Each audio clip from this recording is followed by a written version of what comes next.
Assalamualaikum warahmatullahi wabarakatuh. Perkenalkan, nama saya Reina Auriza dengan NPM 2359201094. Di sini saya akan mengerjakan tugas dari mata kuliah Mesin Learning yang diampu oleh Bapak Hartono SPD MTI, yaitu Computer Engineering, Data Argumentation, dan Normalisasi Data. Baiklah, di sini yang pertama adalah kita mencari datasetnya dari Kaggle. Ini saya sudah mencarinya. Di sini saya menggunakan judul Pendidikan Indonesia. Di sini juga sudah saya download sebelumnya. Nah, baiklah. Setelah kita download, kita ekstrak file yang sudah kita download ini. Setelah saya ekstrak, maka dia akan tampil file CSV seperti ini. Nah, selanjutnya kita ke Google Colab. Nah, setelah ke Google Colab, kita buka, kita input data CSV yang sudah kita ambil sebelumnya, yang sudah kita download di Kaggle. Di sini ke sini caranya nih. Kalau kita tambah file ini, di sini sudah saya masukkan, yaitu judul yang saya gunakan adalah Kelayakan Pendidikan Indonesia. Baiklah, yang pertama di sini langsung saja kita ke kodenya. Di sini import pada std ini gunanya adalah mengimpor library yang dibutuhkan. Pandas, kode pandas sendiri di sini adalah untuk membaca dan memproses data. Sedangkan di sini kode untuk import 6ps ini untuk operasi numerik. Sedangkan ini adalah untuk menormalisasikan data, dan ini adalah untuk membuat grafik visualisasi. Selanjutnya ini adalah kode yang ini digunakan untuk membaca dataset dari file CSV yang kamu kirimkan menggunakan Pandas tadi. Ini kan sudah kirimkan tadi kan. Nah, tahap selanjutnya adalah Feature Engineering, yang tujuannya adalah membuat fitur baru dari data lama agar model itu lebih informatif. Di sini, kode yang data rasio guru ini bertujuan untuk membuat rasio guru berpendidikan S1 ke bawah. Penambahannya ditambah 1 mencegah pembagian dengan 0. Kode yang kedua ini, yang ini, mengukur proporsi tenaga kependidikan berpendidikan tinggi dibanding yang hanya lulusan SMA. Selanjutnya ini adalah untuk mengukur kualitas ruang kelas. Semakin tinggi ruang kelas itu, maka semakin baik kondisi sekolahnya. Nah, yang ini adalah untuk menghitung proporsi siswa yang putus sekolah dari total siswa. Selanjutnya lagi adalah melakukan feature engineering tadi. Di sini kita print data provinsi, rasio guru S1, rasio tenaga terlatih, rasio ruang baik, persentase putus sekolah. Nah, di sini sudah menampilkan outputnya. Di sini ada provinsi, rasio guru, rasio tenaga terlatih. Di sini Provinsi DKI Jakarta 35,144 142202. Untuk rasio guru S1-nya, rasio tenaga terlatihnya ada 0,225172. Dan untuk Provinsi Jawa Barat, di sini ada 41783546. Dan rasio tenaga terlatihnya ada 0,121981. Dan untuk Provinsi Jawa Tengah ada 71,657399. Rasio tenaga terlatihnya 0,11115962. Dan untuk Provinsi DKI Jakarta di sini 60461774. Dan rasio tenaga terlatih lagi di sini ada 0190875. Untuk Provinsi Jawa Timur 61153,846. Untuk rasio guru S1-nya, untuk rasio tenaga terlatihnya 0,180802. Sama di sini juga kita menampilkan rasio ruang baik untuk outputnya beserta persentase putus sekolah. Di sini selanjutnya adalah untuk kode di bawah ini adalah untuk membuat heat map kolerasi antar semua fitur numerik. Selanjutnya, baiklah, di bawah ini adalah membuat heat map kolerasi antar semua fitur numerik. Warna merah, kolerasinya itu positif tinggi ya di sini. Kita lihat. Di sini tinggi. Sedangkan warna biru itu kolerasi negatif tinggi. Semakin biru dia, maka kolerasinya itu semakin negatif. Dan semakin merah, maka kolerasinya itu semakin positif. Nah, nilai mendekati 0 itu, di sini warna yang mendekati 0 itu nilai hubungan lemah antara kolerasi positif sama kolerasi negatif. Ini berguna untuk melihat fitur mana yang saling berhubungan erat. Visualisasi heat map kolerasi ini adalah visualisasi hubungan antar variabel dilakukan menggunakan heat map kolerasi, menggambarkan kekuatan dan arah hubungan antar fitur numerik melalui gradasi warna di mana-mana. Nilai mendekati +1 ini menunjukkan kolerasi itu positif kuat. Artinya kenaikan pada satu variabel diikuti kenaikan variabel lainnya. Nah, nilai mendekati -1 menunjukkan kolerasi negatif kuat, artinya kenaikan pada satu variabel diikuti penurunan variabel lainnya. Nilai mendekati 0 ini menunjukkan hubungan yang lemah atau tidak signifikan.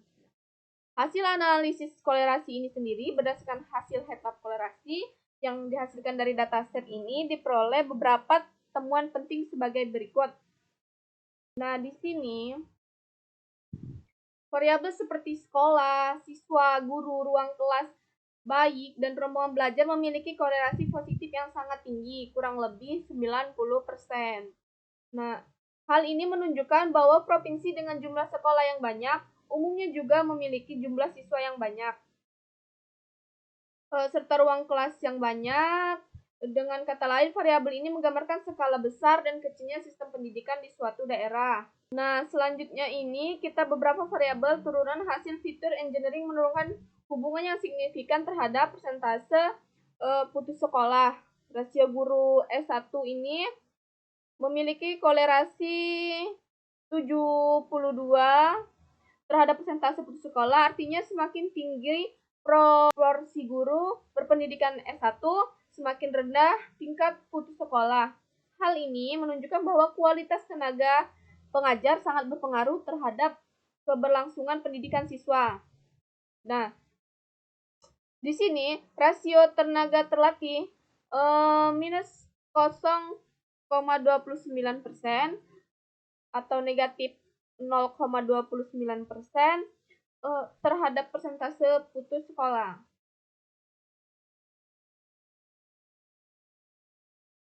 Hal ini berarti tenaga pendidikan yang terlatih juga membantu mengurangi angka putus sekolah meskipun pengaruhnya tidak sebesar variabel sebelumnya. Yang selanjutnya adalah rasio ruang baik. Yang selanjutnya adalah rasio ruang baik terhadap persentase putus sekolah. Di sini negatif 0,30. Kondisi sarana belajar yang baik cenderung sedikit menurunkan angka putus sekolah, tetapi bukan faktor utama. Nah, di sini juga dari heat map terlihat di sini bahwa variabel-variabel seperti sekolah, siswa, guru, dan ruang kelas baik memiliki korelasi yang sangat tinggi antar satu sama lain. Kondisi ini menunjukkan adanya multikolineritas, yaitu keterkaitan yang terlalu kuat antar fitur yang dapat mengganggu performa model mesin learning karena menyebabkan informasi ganda pada variabel prediktor. Oleh karena itu, pada tahap pemodelan nanti perlu dilakukan siklus fitur untuk mengurangi efek multikolineritas. Secara keseluruhan, hasil analisis kolerasi menunjukkan bahwa kualitas tenaga pengajar dan sarana pendidikan memiliki pengaruh besar terhadap kelayakan dan keberlanjutan pendidikan di Indonesia. Provinsi dengan rasio guru S1 yang tinggi dan sarana belajar yang baik cenderung memiliki tingkat putus sekolah yang rendah.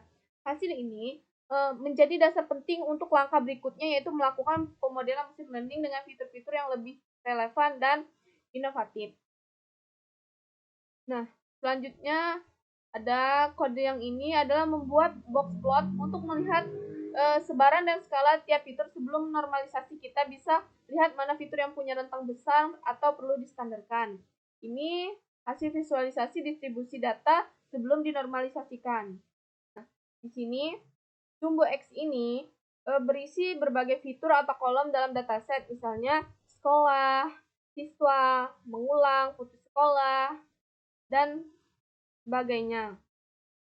Artinya, setiap kotak di sumbu X ini mewakili satu fitur dalam dataset pendidikan Indonesia. Yang selanjutnya adalah sumbu Y. Ini sumbu Y ini menunjukkan nilai atau skala dari setiap fitur, misalnya jumlah sekolah, siswa, guru, ruang kelas, dan sebagainya. Ini yang titik-titik ini outlier, disebut dengan outlier, titik bulat di atas kotak. Titik-titik di atas garis menunjukkan nilai yang jauh berbeda ekstrim dibandingkan dengan mayoritas data. Misalnya nih, jumlah siswa di beberapa wilayah sangat tinggi dibandingkan dengan rata-rata. Interpretasi utamanya adalah fitur siswa memiliki skala jauh lebih besar dibandingkan fitur yang lainnya. Terlihat dari kotaknya yang tinggi dan banyak outlier ini berarti jumlah siswa sangat bervariasi antar wilayah. Adanya perbedaan skala besar seperti ini menunjukkan ketidakseimbangan skala antar variabel. Alasan utama mengapa normalisasi diperlukan agar setiap fitur memiliki bobot yang sebanding dalam model mesin learning. Nah, selanjutnya kode yang ini adalah untuk menyalin data untuk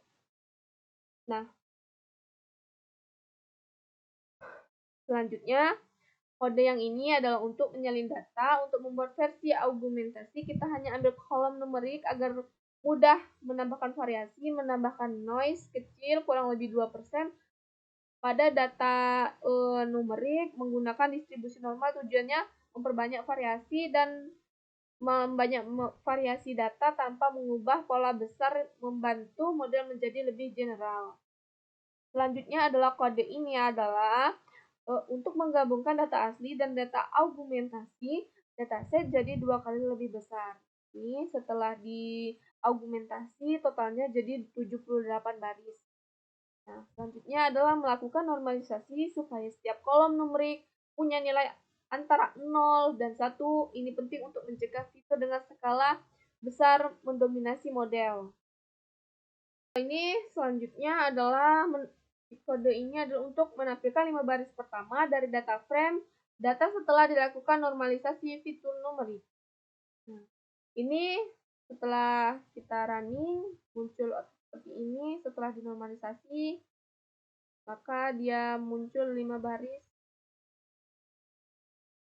baris pertama, provinsi, sekolah, siswa, mengulang, putus sekolah, juga untuk DKI Jakarta, Provinsi Jawa Barat, Jawa Tengah, Provinsi DKI Jakarta, Provinsi Jawa Timur. Nah, selanjutnya juga ada kepala sekolah dan guru S1, kepala sekolah, guru kurang lebih S1. Ada juga tenaga pendidikan SMA, tenaga pendidikan SMA, rombongan belajar, ruang kelas baik, ruang kelas rusak, ruang kelas rusak sedang. Di sini kita tampilkan semua datanya 5 baris pertama.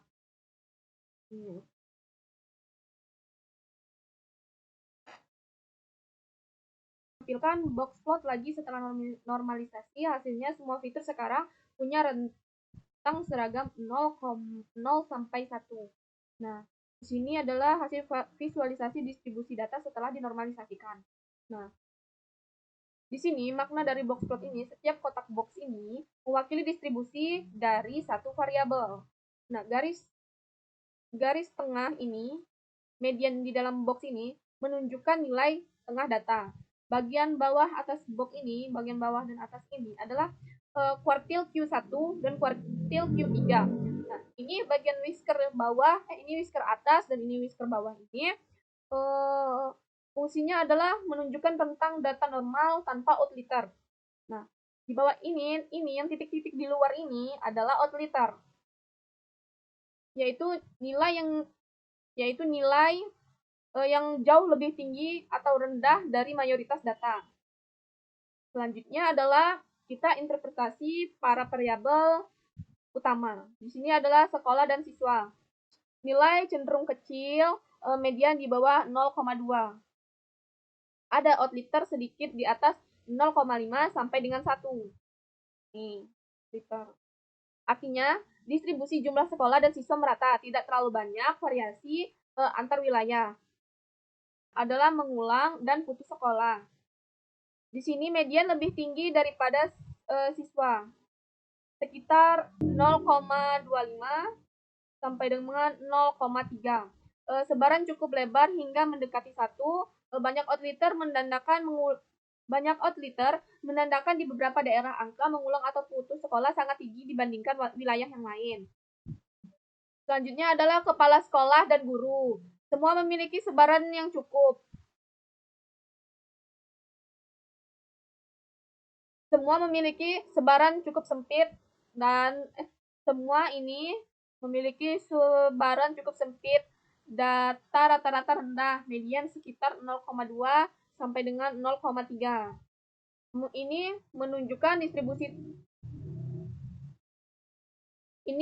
distribusi tenaga pendidikan berpendidikan tinggi masih belum merata. Nah, selanjutnya adalah tenaga pendidikan SM dan tenaga pendidikan SM. Pola serupa, selebarannya juga rendah atau sampai dengan sedang dengan outlier di atas 5, menunjukkan jumlah tenaga berkependidikan relatif kecil di sebagian besaran wilayah. Rombongan belajar dan ruangan kelas baik rusak, rombongan belajar, ruang kelas baik, dan ruang kelas rusak ringan. Ya, ini rasio di sini mediannya rendah sekitar 0,1 sampai dengan 0,25. Banyaknya outlier, terutama sini banyaknya outlier terutama pada ruang kelas ini. Nih, banyak banget outliernya. Menunjukkan di beberapa kondisi di sekolah sangat buruk. Distribusi ruang kelas baik.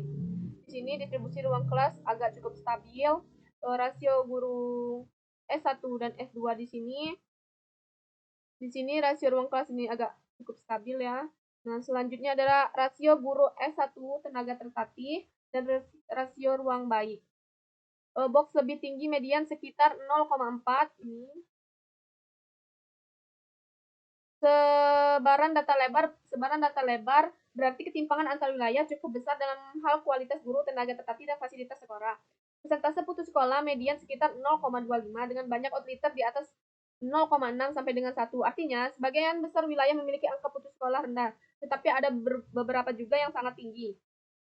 Kesimpulannya adalah setelah dinormalisasi, terlihat banyak variabel pendidikan sekolah terkonsentrasi dari nilai rendah yang menandakan ketimpangan distribusi antar daerah. Ada banyak outlier di hampir semua variabel. Artinya, terdapat daerah dengan kondisi ekstrim sangat baik atau sangat buruk dibandingkan rata-rata nasional. Variabel dengan distribusi lebih tinggi, misalnya rasio guru S1, menunjukkan aspek yang relatif lebih merata atau lebih baik dibandingkan aspek lain seperti mengulang atau putus sekolah. Baiklah, mungkin itu saja yang bisa dapat saya sampaikan. Kurang lebihnya saya mohon maaf. Saya akhiri. Assalamualaikum warahmatullahi wabarakatuh.